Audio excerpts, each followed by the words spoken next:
കോവിഡാനന്തരം വലിയ താരങ്ങൾ പോലും ഹിറ്റ് കണ്ടെത്താൻ ബുദ്ധിമുട്ടിയിരുന്ന ബോളിവുഡിൽ 2022 ഇദ്ദേഹത്തിൻ്റെതായി പുറത്തിറങ്ങിയ ഭൂൽഭുലയ്യ 2 എന്ന സിനിമ ബ്ലോക്ക് ബസ്റ്റർ അടിച്ചു. ഇതിലെ ഫസ്റ്റ് പാർട്ടിന്റെ നായകനായിരുന്ന ഇപ്പോഴും ഇൻഡസ്ട്രിയിൽ പ്രോമിനന്റായി നിൽക്കുന്ന അക്ഷയ് കുമാറിനെ മാറ്റി ഇദ്ദേഹത്തെ നായകനായി കാസ്റ്റ് ചെയ്തത് മൂലം ഈ സിനിമ ഇറങ്ങുന്നതിന് മുമ്പ് ഇതിനെ ചുറ്റിപ്പറ്റി ഒരുപാട് നെഗറ്റീവ് അഭിപ്രായങ്ങൾ ഉണ്ടായിരുന്നു. എന്നാൽ അതൊന്നും സിനിമയുടെ ബോക്സ് ഓഫീസ് കളക്ഷനെ ബാധിച്ചുമില്ല. സിനിമ ഒരു വൻ വിജയമായി മാറുകയും ചെയ്തു. അതിനുശേഷം അദ്ദേഹം നമ്മുടെ അല്ലു അർജുന്റെ അലാ വൈകുണ്ഠപുരംലോ എന്ന ബ്ലോക്ക് ബസ്റ്റർ സിനിമ ഷഹസാദ എന്ന പേരിൽ റീമേക്ക് ചെയ്തെങ്കിലും അതൊരു പരാജയമായി മാറുകയാണ് ഉണ്ടായത്.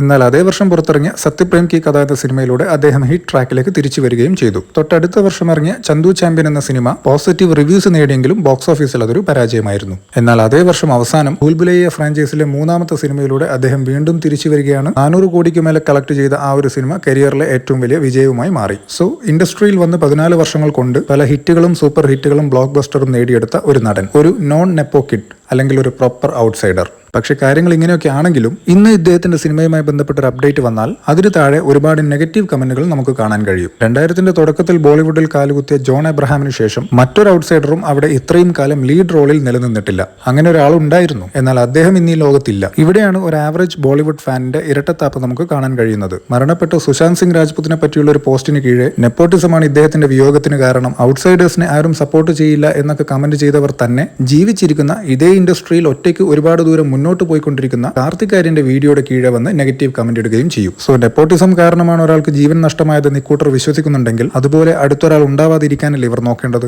എന്നാൽ അതിനു പകരം ഇവർ ചെയ്യുന്നത് എന്താണ്? അതേപോലെ വളർന്നു വരുന്ന ഒരാളെ തങ്ങളാൽ കഴിയുന്ന വിധം കീബോർഡ് ഉപയോഗിച്ച് താഴ്ത്തിക്കെട്ടാൻ ശ്രമിക്കുന്നു.